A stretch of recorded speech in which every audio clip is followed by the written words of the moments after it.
Bonjour. Comment fait-on pour écrire une chronique en radio? L'écriture radiophonique n'est pas facile à maîtriser et répond à de nombreux impératifs.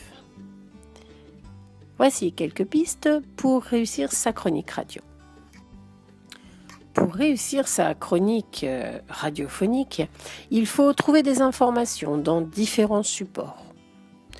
Un article ou un papier radiophonique doit s'appuyer sur des sources fiables et vérifiées.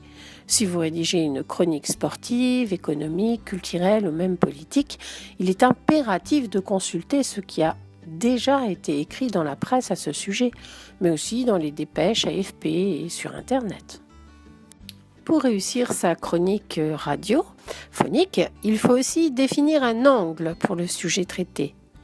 Pour capter l'attention de l'auditoire, il faut soigner l'angle choisi en fonction de la cible à laquelle on s'adresse.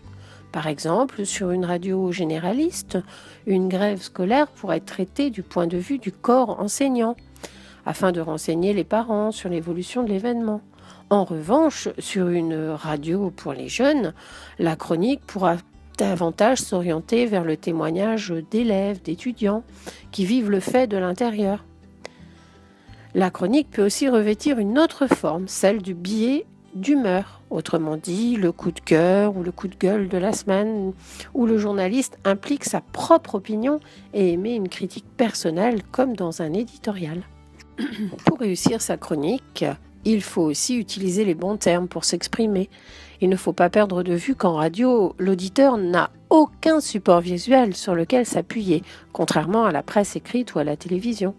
Votre débit de voix, votre intonation, votre discours sont très importants, de même que le vocabulaire choisi. Il est nécessaire d'avoir recours à des formules imagées, à des mots simples et percutants pour vous faire comprendre du plus grand nombre. Enfin, vous ne devez pas oublier à la fin de faire relire votre chronique avant de la présenter à l'antenne. Pour cela, vous demandez à vos collègues, vos camarades de classe qui ont du recul, s'ils peuvent vous corriger ou si votre papier est suffisamment compréhensible. N'oubliez pas de faire des phrases courtes et essayez de ne pas tout écrire pour éviter que l'on sente à l'antenne que vous lisez. Il faut conserver un peu de spontanéité. L'auditeur doit avoir le sentiment qu'on lui parle et qu'un lien invisible vous relie à lui.